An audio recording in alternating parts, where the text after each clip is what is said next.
J'avais un peu de temps devant moi, la météo était exécrable. Je me suis dit, pourquoi pas me faire une petite virée dans l'Est. Bon, théoriquement, j'ai tout ce qu'il me faut. J'ai tout ce qu'il faut pour passer 15 jours à bivouaquer.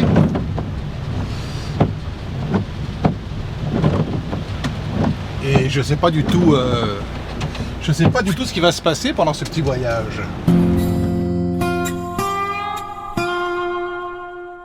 Sans itinéraire, sans but précis, avec la Pologne comme point de mire et rien d'autre.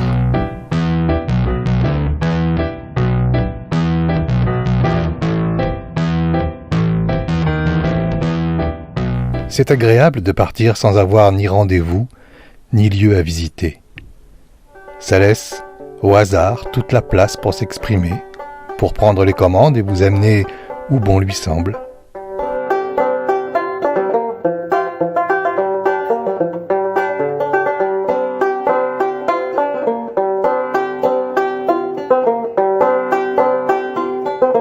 Je suis toujours en Allemagne et pas loin de la frontière tchèque et ça sent la saucisse.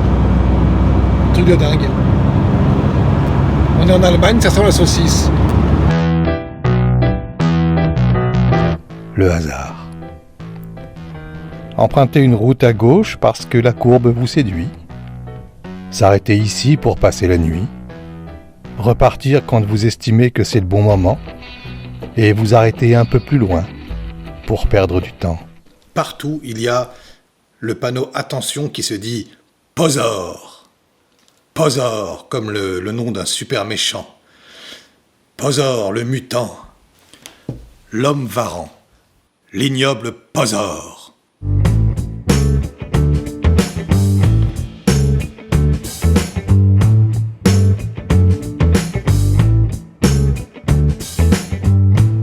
Si j'avais planifié mon voyage, j'aurais certainement vu des choses étonnantes, des monuments fabuleux, des sites exceptionnels, j'aurais mangé dans des restaurants chaudement recommandés, j'aurais goûté aux spécialités incontournables et ramené avec moi quelques échantillons d'artisanat local qui auraient épaté mon entourage. Alors pour ce midi, j'ai cherché un resto, j'ai pas trouvé. Alors du coup, je me suis arrêté dans une grande surface, et un truc que j'adore faire, c'est acheter de la bouffe industrielle, mais locale, de l'indus du coin. Donc, on a des roulades de jambon avec des trucs dedans, peut-être du céleri, j'ai l'impression, du chou rouge, salade de chou rouge à la crème, une bonne brioche. Les roulades au jambon sont engelées. C'est de la grosse gelée, très gelée.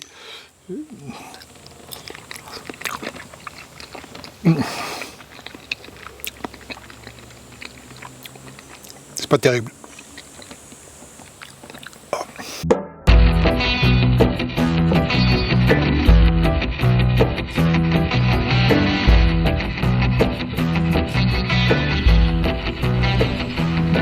Quand on confie sa mobilité au hasard, on risque de passer à côté de tout cela.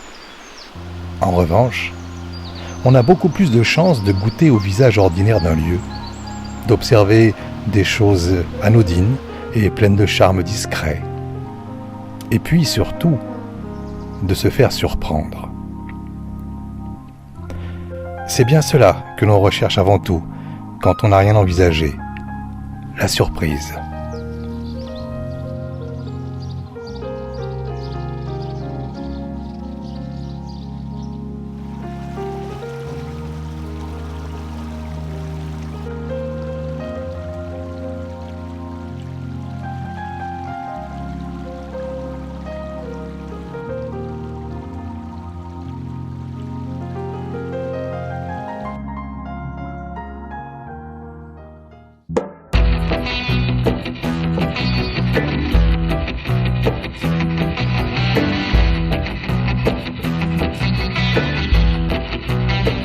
Chaque voyage est unique, puisqu'il est vu à travers les yeux de chacun.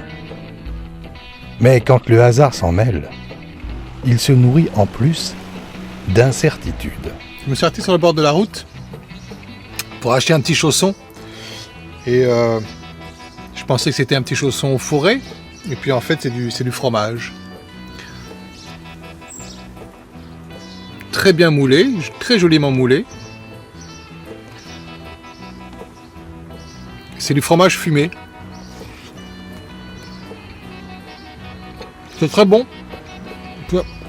C'est très copieux. C'est peut-être cela que j'apprécie tant dans les vadrouilles improvisées.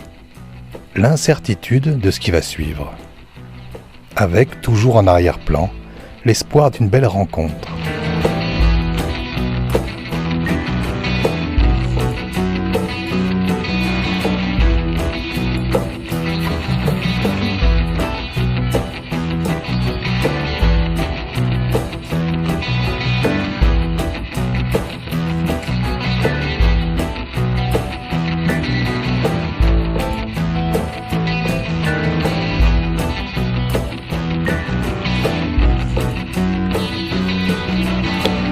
Cette rencontre parvient toujours, mais elle n'a jamais la forme qu'on imagine. Et je pense même qu'elle ne prend corps qu'à partir du moment où le voyageur hasardeux est prêt à la recevoir. Elle arrive toujours au bon moment, parce qu'en réalité, elle vous guette. Depuis le début de votre périple, elle vous observe, et elle attend que vous soyez prêt. Il faut un peu de temps pour cela. Il faut se mettre en condition. Absolument partout, nous avons des croix ou des petites statues de Sainte Vierge décorées de ces rubans de toutes les couleurs. C'est très joli, ça donne un petit air guinguette.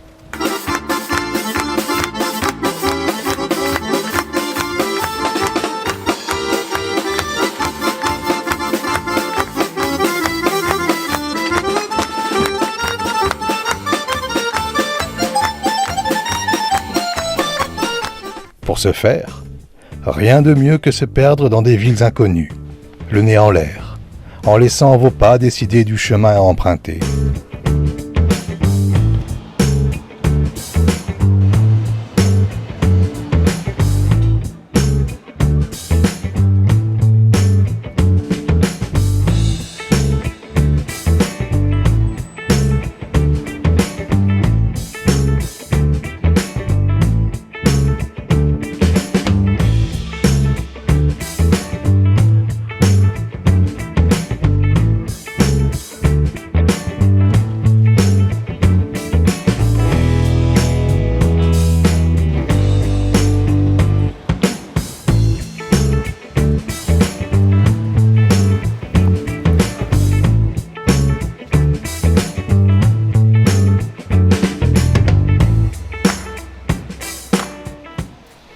Ou bien flâner dans des villages, regarder un instant les gens vivre.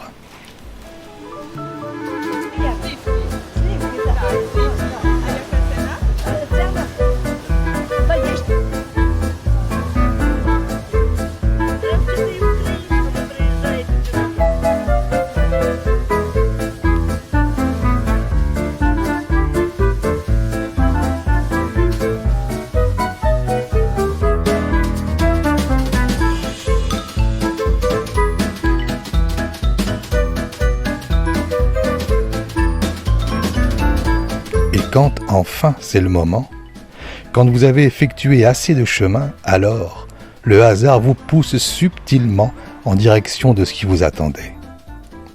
Ça peut être n'importe quoi, un homme ou une femme, un animal, un lieu.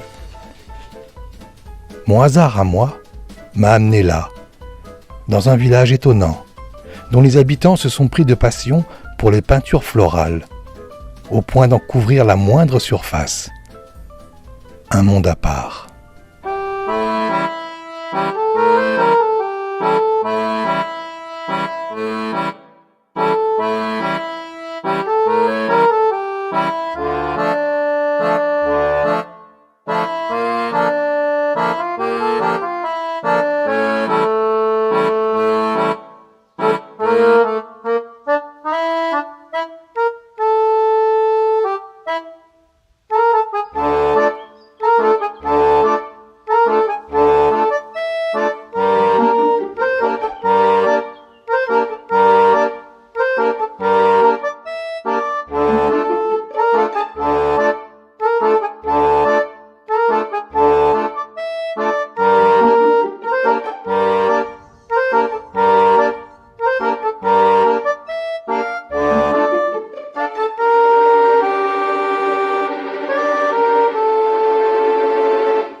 Alors là, c'est une vraie trouvaille. Toute la maison est peinte du sol au plafond. No, Et la vieille dame qui a du mal à se déplacer me fait visiter. no, czekaj.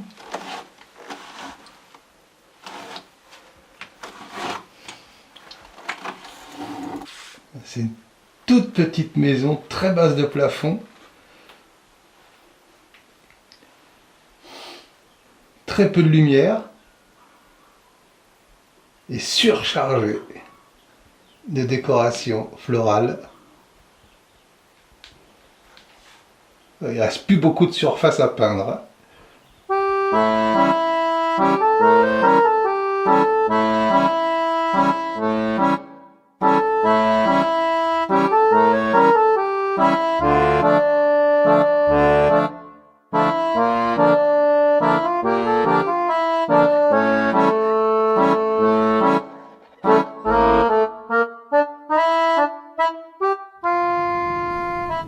Ça valait le coup de faire tout ce chemin.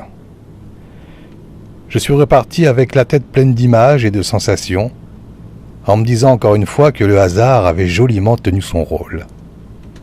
Intérieurement, je lui promettais de lui confier d'autres missions prochainement et de l'emmener avec moi, afin qu'il me surprenne encore et toujours.